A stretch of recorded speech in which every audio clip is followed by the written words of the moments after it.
여러분 안녕하십니까? 희망 부동산 TV 호병구 공인중개사입니다. 희망 부동산 TV를 이용하시는 유튜브 가족 여러분 반갑습니다. 날씨가 많이 쌀쌀해졌습니다. 건강에 유의해야겠습니다. 오늘은 전원주택 투자에 대해서 한번 살펴볼까 합니다. 전원주택을 찾는 분들은 대부분 팍팍한 도시 생활을 벗어나서 자연과 함께 생활을 누리고자 찾는 분들이 대부분입니다. 자, 여러 가지 경우의 수가 있겠지만 핵심만 몇 가지 짚어보도록 하겠습니다. 첫 번째, 땅을 사서 전원주택을 짓는 경우가 있을 수가 있고요. 두 번째는 기존 전원주택을 매매하는 경우가 있을 수 있습니다. 또 농가주택 또는 기존 노후주택을 리모델링해서 사용하는 경우가 있을 수가 있고요. 전원주택지 또는 전원주택을 분양을 받아서 입주하는 경우가 있습니다. 자, 이렇게 크게 한 4가지 정도로 한번 케이스를 분류를 해봅니다. 자, 첫 번째, 땅을 사서 전원주택을 건축하는 경우이죠. 이것이 가장 어떻게 보면은 어려운 부분입니다. 그냥 나대지 상태에서 땅을 매입을 해서 거기에 내가 원하는 아름다운 전원주택을 건축하는 케이스인데요. 살펴볼 것이 많죠.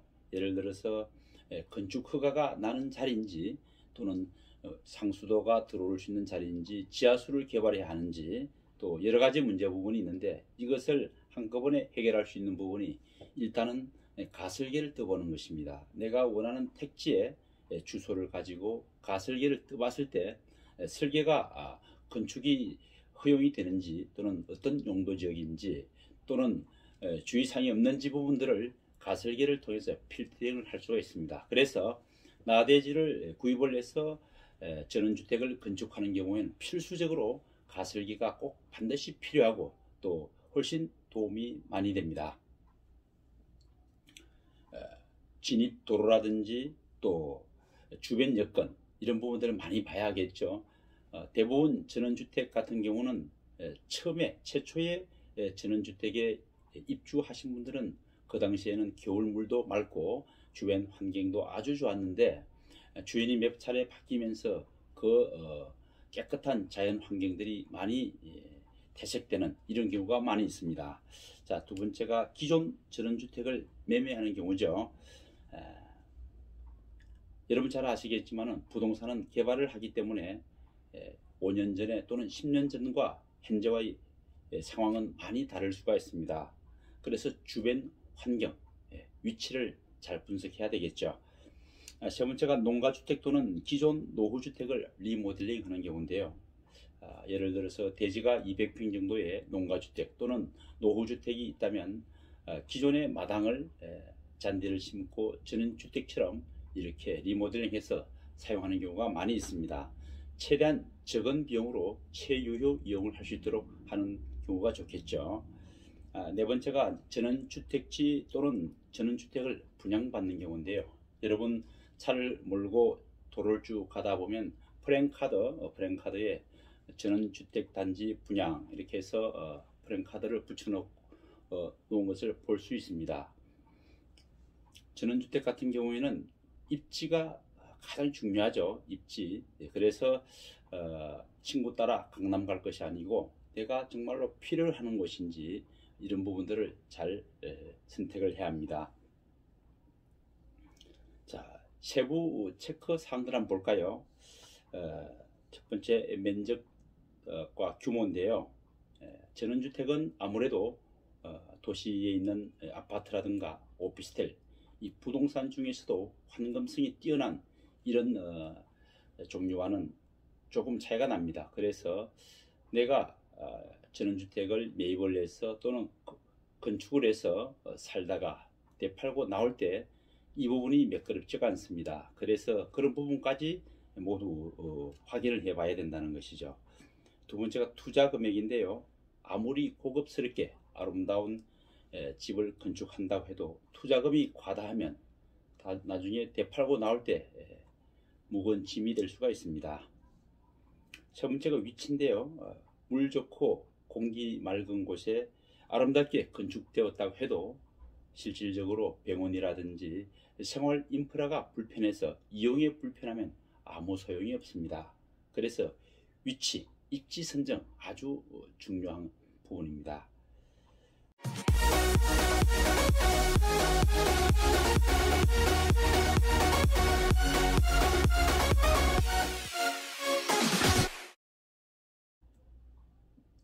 특히 노후에 전원주택 생활하시는 분들이 주로 많은데요. 상대적으로 건강과 직결되는 병원 부분이라든가 또는 교통 이런 부분들은 정말로 선택을 잘 해야 합니다.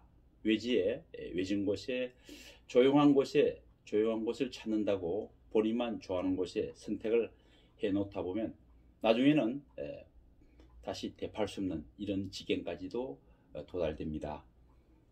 네 번째가 매매 목적. 우리가 부동산을 투자하고 또 땅을 사고 팔 때 목적이 뚜렷해야 합니다.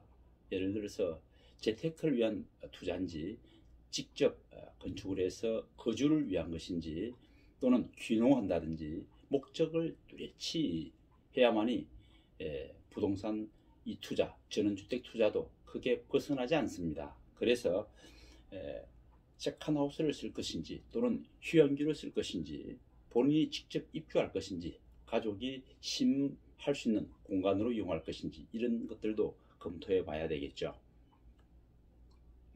기타 상수도 또는 지하수, 전기 이런 부분들까지 검토를 해야 합니다. 대부분 요즘 전원주택을 또 찾는 분들은 가족분 중에 또 아토성 피부염이라든지 피부가 안 좋아서 자연 친화적인 위치에 주거를 이룰 수 있는 경우에 전원주택을 또 찾는 분들이 많이 있습니다. 그런 분들은 가급적이면은 민가가 많이 붙어 있는 집보다 조금 외곽에 떨어져 있는 집들을 찾는 경우가 많은데요. 수도라든지 또는 전기라든가 지하수라든가 이런 부분까지 꼼꼼히 살펴봐야만이 추가 부대 비용들을 줄일 수가 있습니다. 그래서 이 전원주택은 상상만 할 때는 아주 한 폭의 그림 같지만 실질적으로 땅을 사서 건축까지 도달할 때까지는 상당히 복잡하기도 하고 어렵습니다. 결코 쉬운 것은 아닙니다. 전원주택의 단점이라고 할 수 있는 것이 매수할 때는 쉽지만 매도할 때는 어렵지 않다는 것이 관행입니다. 자, 그래서 전원주택에 너무 많은 투자금을 들여서 고급스럽게 할 필요성은 없다는 것이죠. 자, 최유효 이용의 관점에서 충분히 검토 후에 결정을 해야 하고 우를 범하지 않으려면 입지가 최우선되어야 합니다. 이 도시에 있는 아파트든 단독주택이든 이런 부동산들도 입지가 위치 이 조건이 가장 큰 비중을 차지하는 것이죠. 다음 중요한 부분이 본인의 관점, 즉 내 관점이 아니고 다른 사람들의 관점에서 봐야 합니다. 제가 제 관점에서 봤을 때 전원주택이 좋아 보이고 또 좋습니다. 그래서 이것을 들컹 매수를 했는데 나 혼자 거기서 잘 살고 되팔고 나올 때는 매수자가 없는 것입니다. 거꾸로 보니까 결국 그 위치에 그 전원주택은 나만 좋아한 것이지 다른 사람은 별로 좋아하지 않더라는 결과를 얻어낸 것입니다. 그래서 내 관점이 아니고 다른 사람들의 관점을 반드시 챙겨봐야 합니다. 자, 오늘은 전원주택 투자에 대해서 한번 살펴봤습니다. 다음 시간은 펜션, 여러분들이 또 궁금해하는 펜션에 대해서 한번 살펴보겠습니다. 지금까지 희망부동산TV 호병구 공인중개사입니다. 여러분 감사합니다. 희망부동산TV에서 제공하는 정보 어떠셨습니까? 부동산 정보를 계속 받아보실 분은 구독 부탁드립니다. 오른쪽은 제가 추천하는 영상입니다.